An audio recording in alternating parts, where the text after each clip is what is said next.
Breaking news. Today, trending ngayon sa social media. Sen Marcoleta may pasabog, Lacson shock dito. Ayan, syempre itong balitang ating matutunghayan ngayon ay nagmula kay DDS News PH. At ito po ang inyong lingkod na si BT na magbibigay ng reaksyon at komento dito sa video na ating matutunghayan ngayon. At huwag na natin pagtagalin at sabay-sabay na nating panoorin ang laman ng video na hatid sa atin ni DDS News PH at bibigyan natin ng reaksyon ang balitang ito. Pasok! DDS News PH.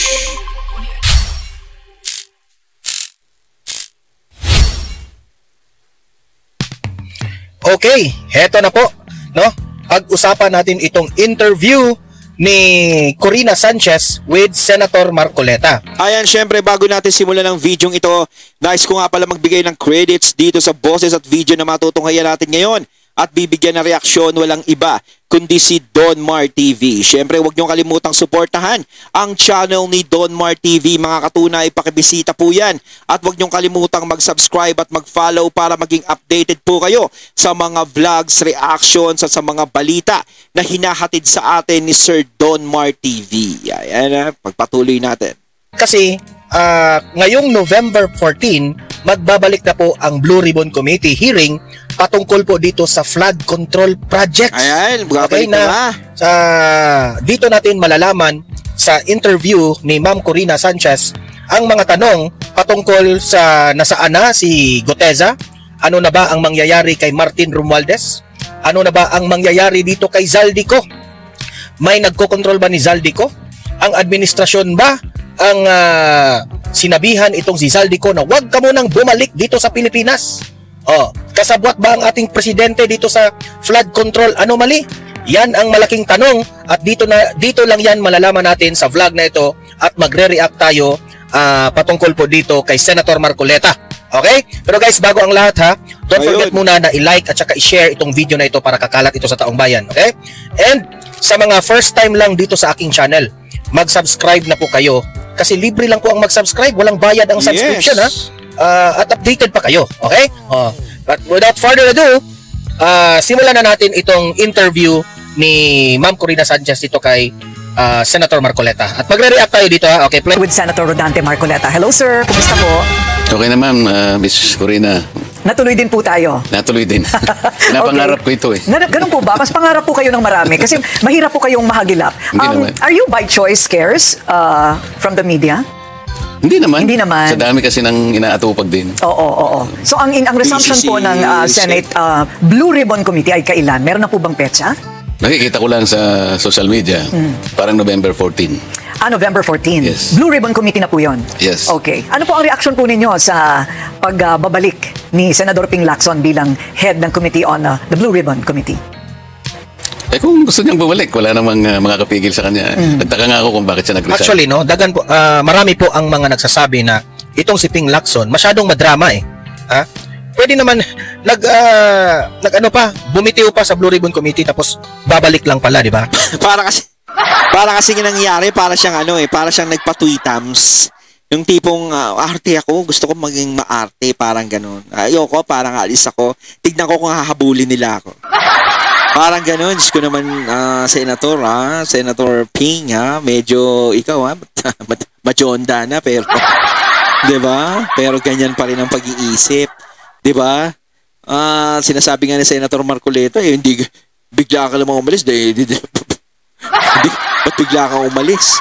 Di ba? Tapos syempre, kinokomento na iba, bigla siyang umalis ng ganun, syempre, parang pahabol effect eh. Di ba? Nako. Tapos ngayon, biglang babalik, So anong ibig sabihin? Nakakatawa ka Ping Lacson, tapos babalik ka lang pala para maging Blue Ribbon Committee, di ba? Oo, kung bakit. Dapat nung umalis siya, hindi siya bumalik. Tanungin ko rin po sana kayo, bakit nga ba siya nag-resign? Marami pong haka-haka kung bakit. Mas maganda kasi kung siya sasagot nun, hindi ko naman kaya sagutin. Hindi po ninyo alam kung ano yung mga pinag-usapan ng mga kasamahan po ninyo? Hindi sila kasi close. Kasi majority lang dinidesisyonan yun, hindi makasama ang minority. Ang sabi po ni Senador Lacson noon ay if something like this, kung ang aking mga kasamahan mismo ay nagdududa sa aking judgment o mga desisyon, edi wag na lang. May naramdaman po ba kayong ganon of lack of confidence in his leadership? Nagsimula siguro nung sabihin niyang almost all senators had insertions. So many of his... Doon po medyo nag-react yung mga senators na nasabi yun ni Ping Lacson. Kasi ito yung napapansin ko. Noong dumating itong si Lacson at itong si Tito Soto dyan sa loob ng Senado, noon very teamwork yung mga senador Nung dumating yung dalawa, si Lacson at saka si Soto, wala na. Instead na mag-focus tayo na imbestigahan natin kung sino talaga itong tinatawag nating mastermind sa flood control, hindi na makapag-concentrate ang Senado dahil kanya-kanya ng kanya-kanya ng mga bintang rito, bintang doon. Kaya nga sabi ng mga taong bayan, ano ba itong si Lacson at si Soto? Tuta ba ito ni Romualdez? Para kasi nga nangyayari, sila na yung nagkakagatan ngayon. Mantakin mo yung issue sa flood control project, halos sa mga nababanggit na senador na lang umiikot. Pero yung mga nabanggit nga ng mga diskaya is talagang nabaliwala na. Hindi na nga nabigyan ng pansin, 'di ba? Ang saya-saya na nila ngayon. Parang sinasabi nila ngayon, siguro tingnan niyo yung mga tangang 'yan. Sila nag-aaway-away, 'di ba? Ginawa silang tanga. 'Di ba? Ginawa silang tanga dahil meron ng, 'di ba? Merong mga di ba? Kasi syempre kayo nag-aaway-away diyan. Ngayon yung mga matitino dati na pamamalakad diyan sa Senado na inaasahan talaga natin, nagkagulo-gulo na. 'Di ba? Napakaayos na nga Senator Marcoleta, Chis Escudero, 'di ba? Tapos nung pinalitan sila, nagkagulo-gulo. Dahil muntik nang ma-pinpoint kung sino yung dapat ma-pinpoint. 'Di ba? Halata naman kasi kaya biglang nagkaroon ng palitan, wala naman dahilan kung bakit nagkapalitan hindi mo naman pwede sabihin si Chis, merong kaso, mga ganyan-ganyan. Yung iba nga dun naging ombudsman kahit may sabit. Diba? Ayos naman Kumbaga para kasi tayo, naiisip natin para tayong may pinagtatakpan. Kumbaga, kapag si Marcoleta, sila Escudero humawak niyan, mapipinpoint ang dapat mapinpoint dyan. Dapat natin maiwasan yan. Diba? Kaya palitan. Ngayon, yung pinalit, wala. No, ako, pasensya na sa diba? Pero talaga napansin ko, wala naman po kasi kayong nagigisa dyan. Hindi nyo naman natutuntun talaga kung sino yung dapat matuntun. Kumbaga yung naging yung muntik nang matuntun nun, wala, nabali na, naliko nyo na yung issue. 'Di ba? Parang sa nangyayari ngayon, parang gusto nyo nang matapos yung issue ng flood control para mapalitan na ng impeachment ni BP Sara. Parang nililihis natin yung usapan, nililihis natin yung investigasyon, napupunta na sana doon. 'Di ba? At yung time na si Marcoleta yung Blue Ribbon Committee chair, Blue Ribbon Committee chair, yes, ay ang direction po ay papunta na talaga sa mastermind. Yes, yun sinasabi natin, direct to the point na, malapit. Diba? Kita na yung pattern? Masyadong halata na ito patuloy. Colleagues in the majority perhaps were unsettled by that statement. I see, but insertions per se is not illegal. At that time, kasi ang insertions connotes a negative impression. Kasi nakita nyo naman related sa mga flood control projects, katakot-takot na insertions na kung gamitin pa yung ibang mga salita dyan, consolidation, amendments, pero iisa naman yung definition nun Basta naglagay ka doon na originally wala sa NEP. Mga insertions yun. Ano po ang inyong... Kaya nga tinawag na insert Naki-insert ka lang, di ba? Prone to anomalya yung mga insertions na yan ito. Working principle. Habang tayo po ay pumupunta po dito sa lugar kung saan lahat ay akusasyon bago ito mapatunayan. Nalulungkot ako. Kasi tingnan mo na lang si Orly Gutesa. Sa aking palagay ay isa siyang mabuting tao. Sapagkat nakita ko sa kanya yung paninindigan niya. Orly Gutesa is very credible. He has nothing to gain here. He has everything to lose. Alam nyo na ba na kapag si Senator Marcoleta na ang mag-validate sa iyo galing na yan mismo sa bibig ni Senator Marcoleta na itong si Orly Gutesa ay credible. Ako, pag si Marcoleta na ang nagsabi ng ganyan, hindi na ako nagdadalawang isip. Talagang maniwala ka na si Gutesa ay credible, no? Ako kahit naman ako 'di ba? Siyempre, ako naniniwala ako kay Senator Marcoleta. Kita mo naman ng chairman siya ng Blue Ribbon. Halos sinasabi nga natin kanina at sinasabi din ni Sir Don Mar, muntik na ang nating malaman kung sino ang pinakaugat niyan. Talagang pinuto lang nila, kumbaga hininto. Ngayon si Gutesa, no, pinupuri nga ni Senator Marcoleta, alam niya na parang may sinasabi talaga na totoo. Ako kahit ako parang nararamdaman ko kay Gutesa kasi detalyado yung kwento niya. Diba? At isa pa, si Gutesa talaga parang binabraso nila, parang gusto talaga nilang, nasaan ba yan, ganito, ganyan, ganyan. Diba? Tapos pinapalabas pa nila, sisinungaling lang yan, ganyan. Diba? Kasi talagang kakaiba yung mga sinasabi ni Gutesa Oh, parang takot na takot sila kay Gutesa, parang si Gutesa yung pinakamulto nila. Na nagtrabaho po ni na Saldico at ni Martin Romualdez. Okay? Oh. Siya yung tagadala ng pera. Oh, siya yung tagabitbit ng pera, tag 46 million yata 'yun sa isang bag. Oh. Bakit naman siya yung pinipilit na gisain at sinasabi na di umano ay fraudulent yung pagkakanotaryo ng kanyang sworn statement? I don't think he has the capacity to falsify. Saan siya kukuha ng stamp? Saan kukuha ng dry seal? Paano niya mahihiram yung notarial register para makita niya kung ano yung number na ilalagay sa document, anong page number, anong book number? All these are foreign to an ordinary individual na maaaring hindi niya alam kung ano yung notary public. At wala pa akong nakitang nagpanotaryo sa buong buhay ko na binalikan niya yung kung sino man yung namamahala doon sa notarial office na yun. At siniguro niya. Ibang mga resource person dyan sa loob ng Senado, hindi na nga nagpanotaryo ng kanilang mga affidavit. Pero itong si Senator Marcoleta, no? Kasi medyo istrikto ito na pagka abogado itong si Marcoleta. Yes. Gusto lang siguro makasiguro ni Marcoleta. Oh, so kaya sinabi ni Marcoleta, sige, kung gusto mong mag-testify, gusto mong tumulong sa bayan na Pilipinas na mag-testify ka na may kinalaman ka nga, no? Dito sa korupsyon na naghahatid ka ng pera doon sa mga bahay ni na Martin Romualdez, kailangan muna natin na ipanotarize yung affidavit mo. So parang ni-require lang talaga ni Marcoleta ba?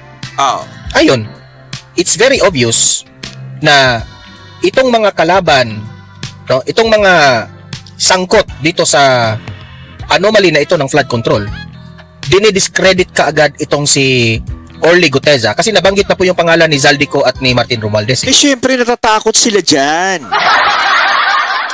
Kumbaga malaking big deal ang pagkakalitaw ni Gutesa dyan. Talagang nagulantang sila dyan Isang matinding pasabog yan di ba? Sabi pa nga nila, baka ano lang ni Marcoleta, baka tanim lang, di ba?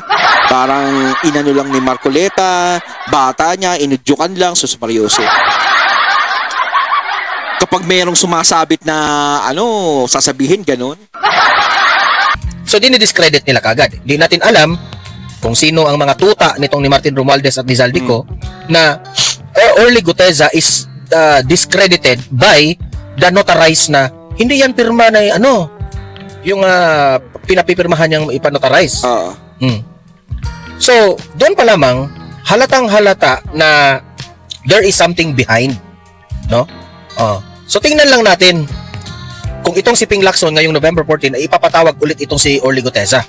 Okay? Kasi itong sina Soto at itong sina Ping Lacson, sa katutaan nila dito kay Martin Romualdez, para rin hindi sila sang-ayon dito kay Guteza Ako sa totoo lang mga katunay, uulitin ko. Etong flood control project, mali na to. Hindi po yan matatapos ngayon. Hindi talaga masosolve ang problema na yan ngayon. Masakit mang isipin na tayo ay naghahanap ng katarungan sa ginawa ng mga yan sa atin is hindi natin talaga yan makukuha ngayon. Kasi 'di ba, ingat na ingat sila na matuntun kung sino ang pinaka naging ugat niyan. Kapag matutunto na, nag-iiba na ang usapan. 'Di ba? Kaya sa panahon ngayon, hindi talaga natin mabibigyan ng katarungan at hindi natin makukuha yung talagang katarungan. Hindi natin mapapanagot yan. Ako nagsasabi, hindi mapapanagot yan. mapapanagot siyang mga yan kung sakaling matatapos kung ano yung naging administrasyon ngayon. Doon sigurado yan pag nag-iba. 'Di ba? Pero hanggat dito, hindi ko naman sinasabing pinagtatakpan ng administrasyon. 'Di ba? Hindi ko naman sinasabi.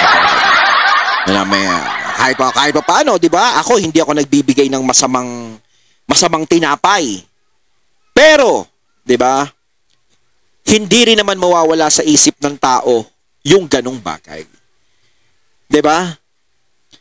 Kumbaga, kung kaya nilang gawin, kaya nyo bang ipakulong yung mga sangkot dyan sa flood control project?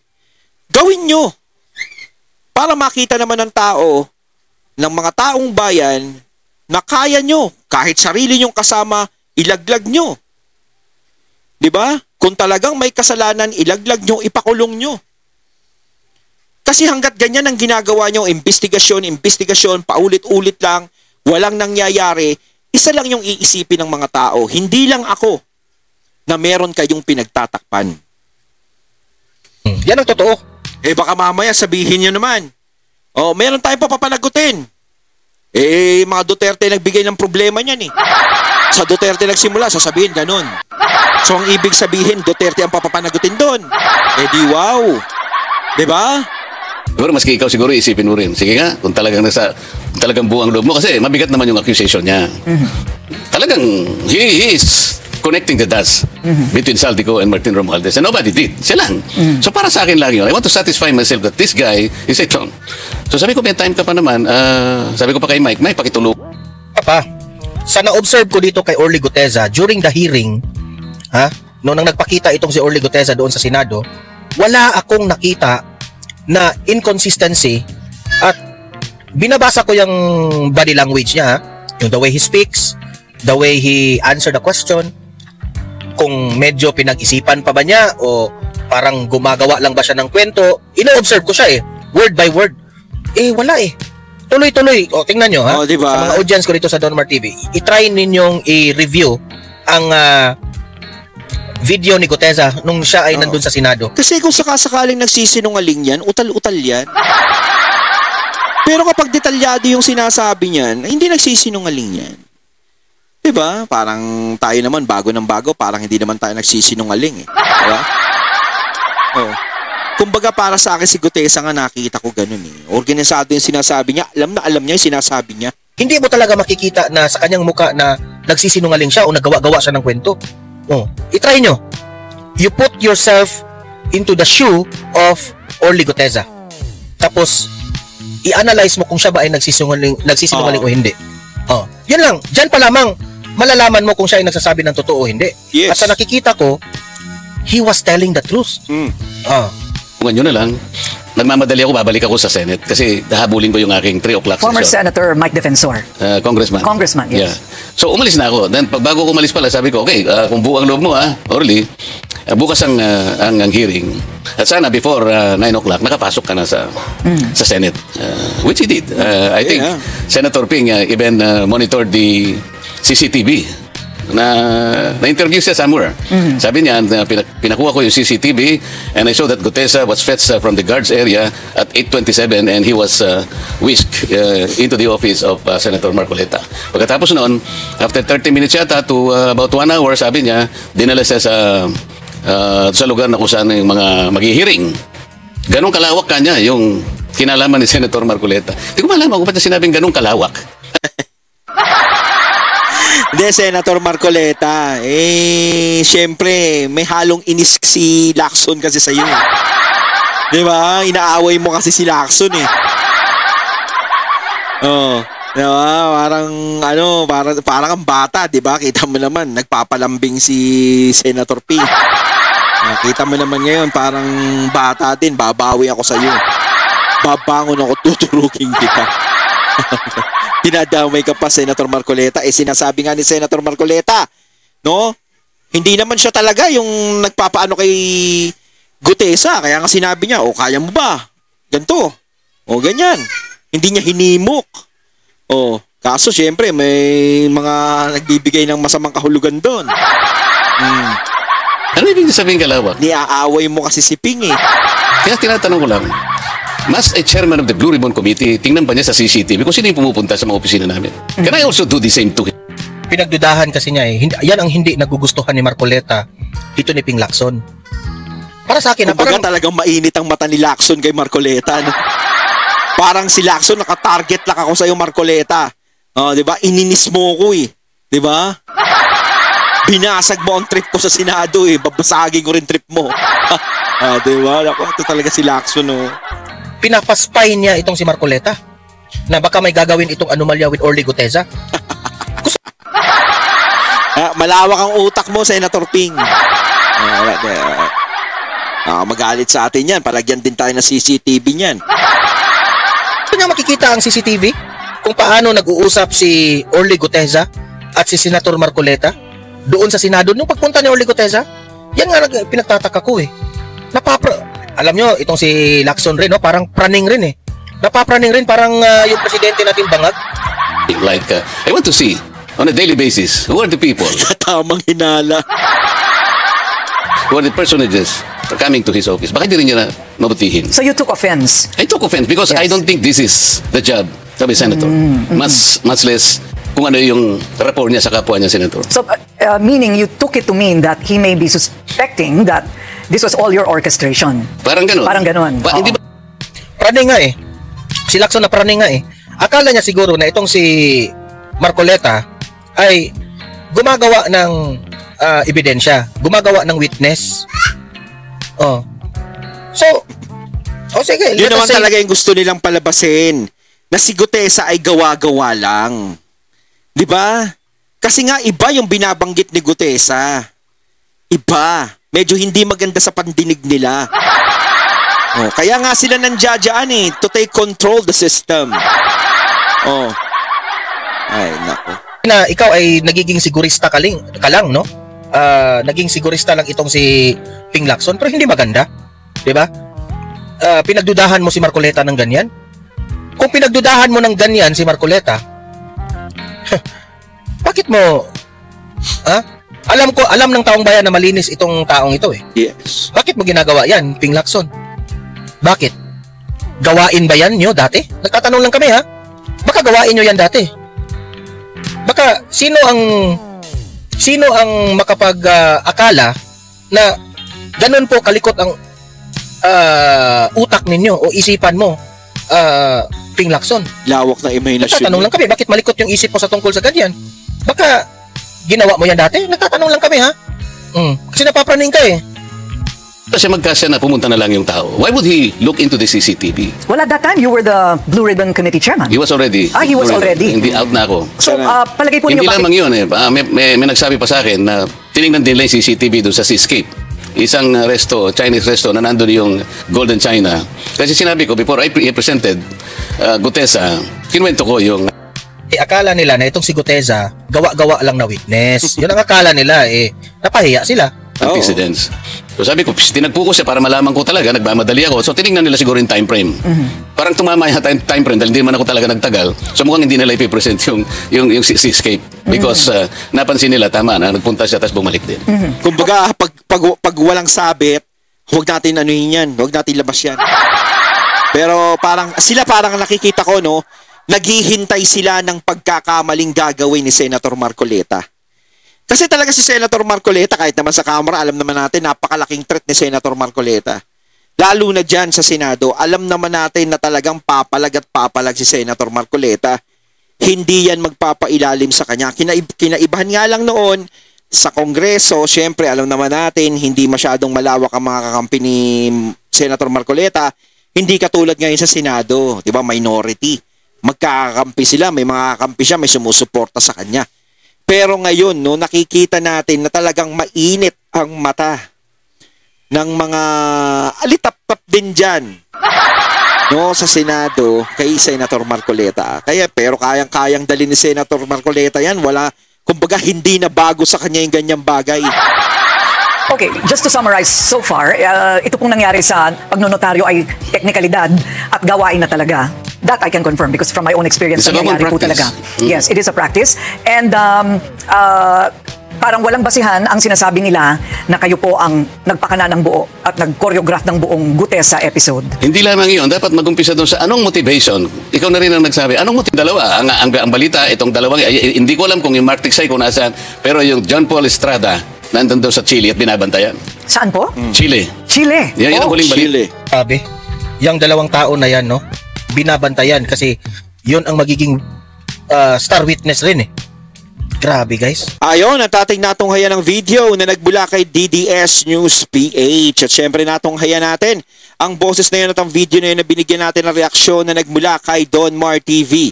Kaya mga katunay, yan ang masasabi nyo tungkol dito. Comment lang po kayo sa comment box. So once again, I'm BT and I'm out. Peace.